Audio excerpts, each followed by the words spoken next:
नमस्कार, स्वागत छ यहाँहरूलाई। आज म बनाउँदैछु बटुक। बटुक बनाउँदा केराउको दाल, झिलङ्गीको दाल, झिलङ्गीलाई ठाउँ अनुसार सिल्टुङ पनि भनिन्छ, अनि मासको दालबाट बनाउने गरिन्छ।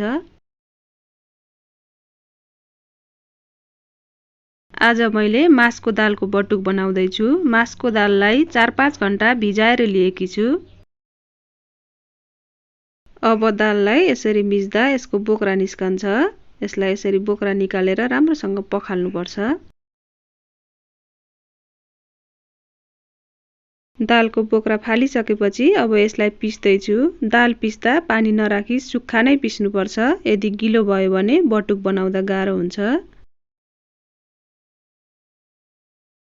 सबै दाल पिसेर सकिसकेको छ। अब थोरै बाँकी छ। यसैमा अदुवालाई पनि राखेर पिस्दैछु।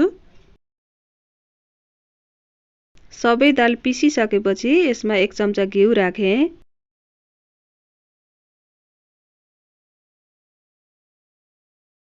स्वाद अनुसार नुन राखेँ। बेसार राखेँ।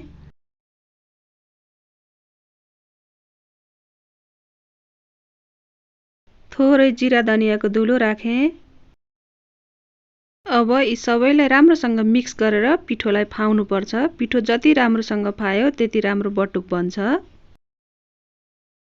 यसरी एकैछिन राम्रोसँग चलाउनु पर्छ। अब यो बटुक बनाउनको लागि तयार भयो। पकाउनको लागि तेल तात्दैछ। बटुक बनाउनको लागि यहाँ मैले तेलको कागज लिएकी छु। थोरै पानी लिएकी छु। अब कागज र हातमा हल्का पानी लगाउने अनि थोरै पिठो लिएर यसरी बटुक बनाउन सुरु गर्ने। हल्का पानी लगायो भने पिठो कागज र हातमा टाँसिदैन। यतिको बनाएपछि अब बीचमा गोलो बनाउने।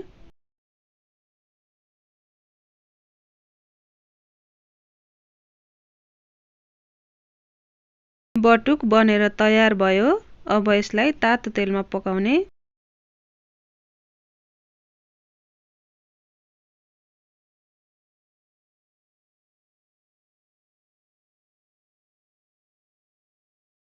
यसै गरी सबैलाई बनाउँदै जाने।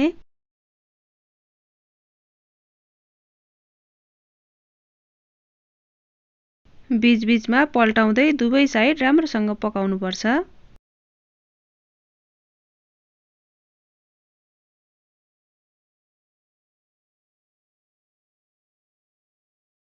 सबैलाई यसरी बीचबीचमा पल्टाउँदै पकाउने।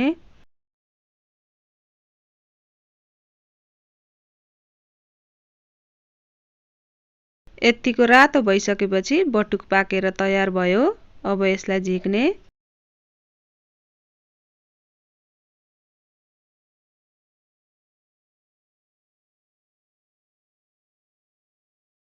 यसै गरी सबै बटुक पकाउँदै जाने। यसरी मैले बनाएको बटुक हजुरहरूलाई कस्तो लाग्यो? भिडियो हेरिसकेपछि कृपया सब्स्क्राइब गर्न चाहिँ नभुल्नुहोला है। धन्यवाद।